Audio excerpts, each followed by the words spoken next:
In this session, we are going to discuss about the direct sequence spread spectrum. But before that, we will try to discuss what is the spread spectrum.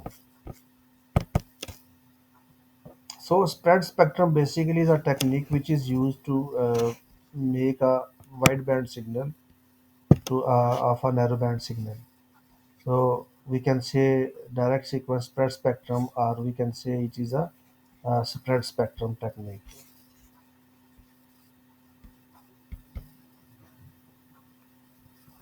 As I said, this technique is basically used to spread the bandwidth of a narrowband signal. So, the name is that spread spectrum. As from the name, narrowband signal is made wideband. In this technique, transmitted bandwidth is made larger than the message signal bandwidth. Bit rate of the spreading sequence will be much higher than the input data. For example, so if you see this type of input signal, which is a narrow bandwidth, so B is the bandwidth of the data. So if you pass that signal through the spreading technique, which can be either analog or the digital. So and after that you can see the signal has been spreaded, and the BSS, that is bandwidth of the spreaded signal, which is dependent mainly on the spreading factor of the processing gain. So the processing gain you can easily calculate by using that formula.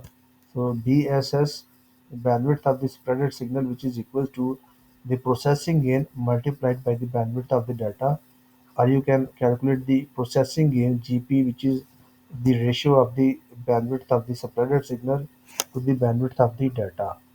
So this type of processing is known as analog system. If we are using frequency hopping spreading spectra, or if we can use for the digital system as well, which is known as a direct sequence spread spectrum. So in that case, you are using a time period like GP processing gain, which is the ratio of the time duration of the data divided by the chip duration. So spread spectrum means that increasing the bandwidth of the data signal, which is further divided into few techniques. One is the multiplexing, and other one is the multiple access. Multiplexing is also further divided into the FDMA, TDMA, CDMA, and WDMA, whereas the multiple access is also divided into FDMA, TDMA, CDMA, SDMA, IDMA. It has some disadvantages as well, like due to the limited bandwidth. Uh, this two technique, FDMA and TDMA, it due to the limited bandwidth, they require high spectral efficiency. Of course, we know that these two techniques are very popular, but this technique has these advantages. The first one is that it requires high spectral efficiency, so it means that it will be a costly technique. It requires more cost to have more bandwidth. The second disadvantage is that concentrated spectrum. It requires concentrated spectrum. Third one is that narrow band spectrum. To overcome these issues, we can use the spread spectrum techniques. Like we know that already the spread spectrum techniques is basically two techniques. The first one is the uh, direct sequence spread spectrum, and the second one is the frequency looping spread spectrum. Direct sequence spread spectrum, it is a technique which enhances the bandwidth of the input signal, or you can say narrowband signal made wideband signal. Message signal can be modulated by using any suitable modulation technique, of course, because we are making the narrowband signal to a wideband signal, or we can say that we are basically encrypting the signals, or we are adding more security to the signals. But if you want to transmit your signal over a long distance, so then it means that you have to use any modulation technique. You need to use a carrier so that your signal can be transmitted over a long distance. So for that type of scenario, you have to use any modulation technique like PSK or QPSK or QAM. So again, you can see this is a narrowband signal. So if you transmit that narrowband signal through the DSS, DSSS, then the answer will be the wideband signal. That is the B, which is the bandwidth of the DSSS. It has some advantages. The first one is better security, and the second one is immunity against jamming. Like if you see that because the signal has been spreaded and the jammer doesn't know that the signal has been spreaded. Like if you want to jam this narrowband signal, so it can be easily jammed. But the jamming the spreaded signal is very difficult because it is spread over large bandwidth. Only a portion of that signal is jammed, but the remaining portion is available. So that is why it is immunity against jamming. Better security. Why? Because you can see the low spectral power spectral density, and the signal has been spreaded over a large distance. So basically, you can define a further more the direct sequence spread spectrum. So this was originally developed for military communication between 1950 and 1980 to ensure robust and covered communication. The basic idea was that to secure the information. So to secure the information, we have to invent any technique which will be used to secure and cover our messages. So that is why it is more attractive for the military application. So a DSS modulation, the information signal is spread over a much wider bandwidth that required based on the symbol rate. So that is why you can say a narrow band signal is made wideband signal. How? Like you can say signal spreading over a much wider bandwidth is achieved by multiplying the signal at the transmitter by a wideband code signal. Why? The reason is that you want to create robustness against multipath fading, dispersion, interference detection, and eavesdropping. And because of the low power spectral density, its presence is difficult to detect. If you want to look at the transmitter of the DSSS, so you can see that the spreading of the signal over a much wider bandwidth is achieved by multiplying the signal at the transmitter by a code sequence CT, which is belonging to -1 or +1, consisting of a code chips. Like you are transmitting your data through data modulator, so you will end up with the DT, and DT will be multiplied by a DSS pseudocode CT, and then you will get a DT multiplied by CT, and then using any type of modulation or mapping technique, you can transmit your message using that carrier. So AC is the amplitude of the carrier, DT is the data, and CT is the pseudocode, and cos omega CT is the sinusoidal signal. So the received signal will be the AC DT CT cos omega CT. If you want to represent that signal in term of waveform, so like this one is your data signal, and this is the bit duration of that data signal. So that is your spreading code, DSS spreading code signal. So that is the chip duration of DSS, and we know that the spreading gain is basically the ratio of the TB to the TC. So this signal has been spreaded. So spreaded signal means that DT will be multiplied with CT. So we already know that if positive multiplied with the positive, answer is positive. So if positive multiplied by negative, the answer is negative, and if negative multiplied by negative, the answer is positive. So this portion is positive, so it will multiply with the data signal positive. That is why the waveform is positive. So this one is positive, this portion is negative. So negative multiplied by positive, the answer is negative. Positive multiplied by positive, answer is positive. So negative multiplied by positive, the answer is negative. Here you see the data signal is negative, but the code is positive. So negative multiplied by positive, the answer is negative here. So this portion, it is negative, and this code is also negative. So negative multiplied by negative, answer is positive, and so on. So that is the spreader signal. And then using the BPSK modulation, you can transmit that signal, and you can see the trailing edge there is a change of the phase, and rising edge there is a change of phase. So this type of technique, this type of carrier is known as a BPSK modulation. So that is the operation. Basically, you are multiplying the data signal. So this is your data signal whose bandwidth is 2 RS.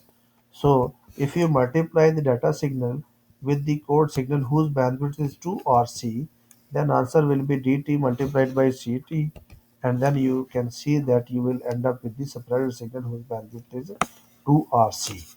And then you can calculate what is the chip rate, which is equals to 1 over TC, and the symbol rate, that is equals to 1 over TS. So the chip rate is much bigger than the symbol rate. And the processing in a GB will equals to the bandwidth of the separated signal to the bandwidth of the data, and you can say it is equals to TS divided by TC. TS, or you can say TS or TB, both are same if you are using the BPSK modulation. So the bit rate divided by the chip rate, so that is known as a processing gain. That is the combined signal. So if you on the receiving side, so that is the receiver, so you can receive that signal. So in order to recover the message, so you need to have these two blocks available on the receiving side, like the code should be known, and the second one is synchronization or acquisition and tracking will be very perfect. So if the code is known and the synchronization is very perfect, then you can easily recover the message. Because when CT multiplied by C bar T, the answer is C square T. So C square T will be equals to 1. So 1 multiplied by dt, the answer is dt. So that has been transmitted. That is the condition. So here you can see 2RC multiplied by the code signal, and then you can see the answer will be equals to,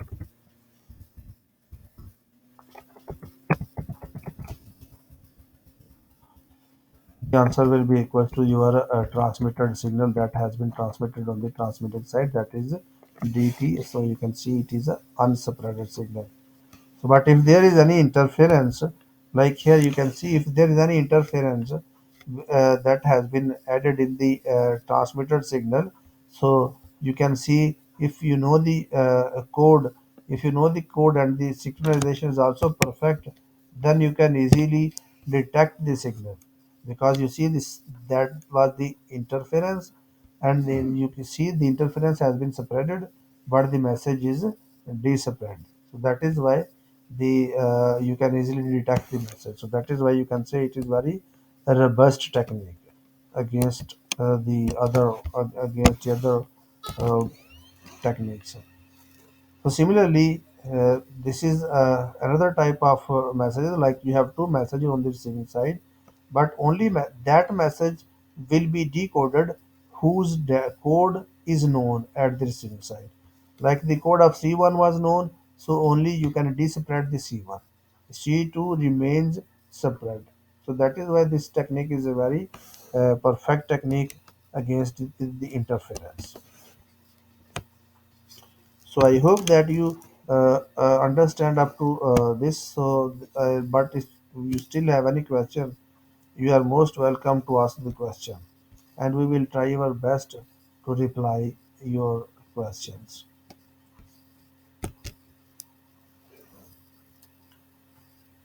So this technique has many advantages, like as I said before. So it is immunity, so it has a bigger immunity to jamming. And you can see if you jam the narrowband signal, the signal will be easily jammed, but jamming the separated signal is very difficult. Low interference, high processing gain, and easy encryption. Like only receiver knows the PN code, so that is why the encryption is easy. So high processing gain means that TC is higher. So that is why if TC is higher, then the processing gain is higher. Bandwidth is higher. Bandwidth of the separated signal is higher. So that is why the processing gain is higher. Highly secure as well, and it is better used for the multiple access like CDMA techniques.